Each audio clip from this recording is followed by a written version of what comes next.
été finaliste de la Ligue des Champions avec Arsenal. Et aujourd'hui, tu es ruiné.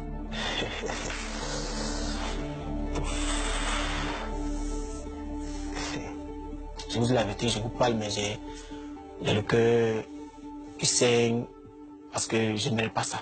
Avec tout ce que j'ai gagné, avec les trophées que j'ai remportés avec Arsenal et Galatasaray.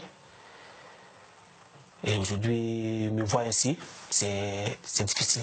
C'est difficile. Je n'ai pas souhaité ça, mais bon, c'est arrivé. C'est quand que tu t'es rendu compte que tu n'avais plus d'argent?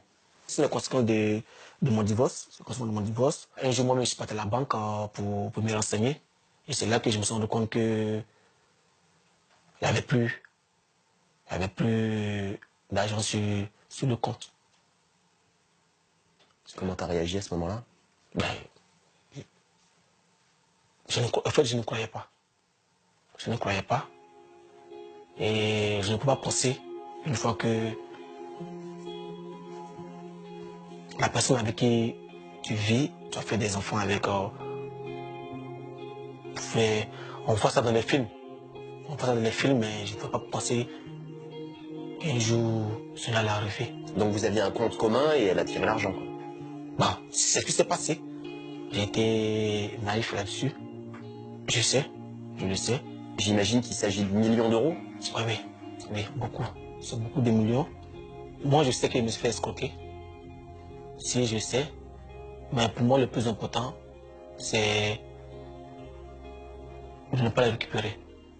C'est le sacrifice. Pour moi, le plus important, c'est de revenir pour montrer aux gens que ce qu'ils pensent, ce n'est pas vrai.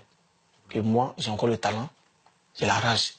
J'ai la rage de revenir sur le terrain. Même si tu me trouves un club à Bagdad ou bien au Pakistan, bah, je vais aller parce que moi, j'ai envie de jouer.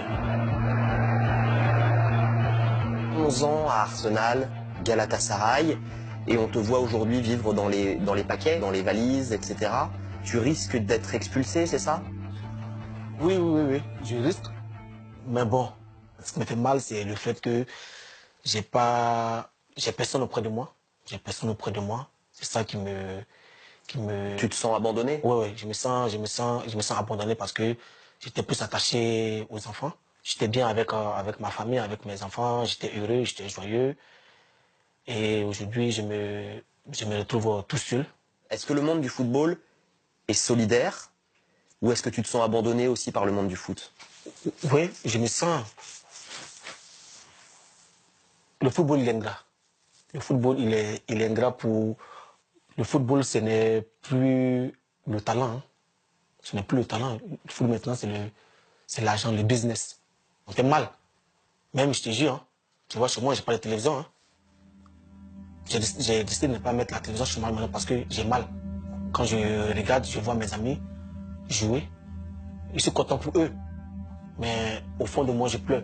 C'est la méchanceté des gens qui fait qu'aujourd'hui, je suis assis chez moi à la maison. Je pleure tout seul. J'ai pas d'amis. J'ai pas des amis avec qui j'ai joué qui sont contents avec moi. Ceux qui sont contents avec moi, c'est juste quand ils apprennent que Emmanuel Eboué a tel problème. C'est là qu'ils surgissent, ils viennent. Et moi, ça, j'appelle pas ça l'amitié. T'es descendu très bas. Ouais, c'est ça a été très très dur pour toi. Oui. J'ai connu la dépression. Franchement, j'ai connu la dépression d'un moment où je m'enfermais. Je m'enfermais, je ne sortais pas.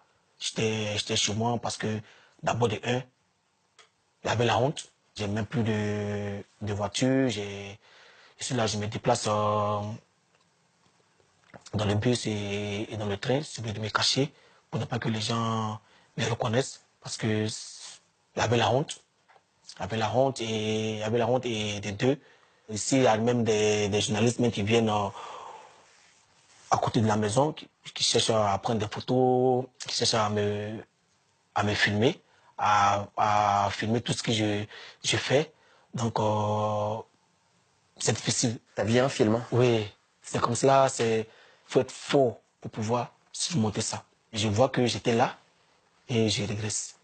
je descends, je descends, je descends, je descends. Et ça, je ne veux pas que ça arrive à quelqu'un d'autre parce que c'est très, très, très, très difficile. Tu vois, j'ai les photos, j'ai même des vidéos de la finale de 2006 là. Et quand je regarde, je pleure. Quand je regarde, je pleure. J'ai des photos ici avec le joueur national, avec le Thierry Henry, les Pires, le Campbell. J'ai les photos aussi avec eux, mais quand je regarde ça, je coule les larmes, je pleure parce que je me dis que je n'ai pas atteint complètement mon objectif. Je n'ai pas atteint, mais je ne baisse pas les bras. Le témoignage fort et sincère d'Emmanuel Eboué, alors son affaire avec son ex-épouse notamment est encore en cours devant la justice. On le sent un petit peu perdu et des ambitions de sportifs, de footballeurs qui ne sont pas éteintes alors qu'il a été suspendu un long moment. Mais au-delà de son cas, c'est assez fréquent finalement. On a toujours du mal à comprendre comment des gens qui ont gagné autant d'argent peuvent se retrouver dans un dénuement aussi important. Il l'explique en quelque sorte. Moi, je trouve que c'est d'une incroyable dignité de venir comme ça à la télé expliquer son désarroi, parce que c'est d'une tristesse immense. Comme il le dit, il a gagné des millions. L'entourage autour des footballeurs, on le connaît. Moi, je retiens quelque chose dans ce qu'il a dit, c'est qu'il a dit « je suis seul aujourd'hui ». Et j'ai fini seul.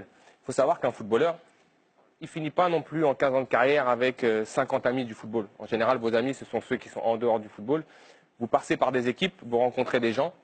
Les amis, je ne vais pas dire qu'il reste peu, mais c'est un milieu qui est tellement, où il y a une telle compétition, où il y a tellement d'argent qu'aujourd'hui, chacun se regarde et il ne faut pas oublier qu'on est dans un milieu individualiste. Mais c'est ça que j'avais demandé, parce qu'il il doit connaître des gens multimilliardaires aujourd'hui. Ouais, mais comme il le dit, il est seul. C'est-à-dire qu'aujourd'hui, je pense que si certaines personnes lui ouvrent la porte aujourd'hui et lui tendent la main, il faut la saisir parce qu'il est dans un moment très difficile de sa vie. On le sait tous, il y a des gens autour des footballeurs qui ne sont pas forcément bien intentionnés. Il faut essayer de le gérer au mieux. Ça a fonctionné pour certains et pour d'autres comme Emmanuel Eboué, c'est difficile. Moi, j'ai du mal à regarder même ce type de reportage parce que c'est triste de savoir qu'un des nôtres, en tout cas qui a vécu la même profession que nous, vit ça aujourd'hui.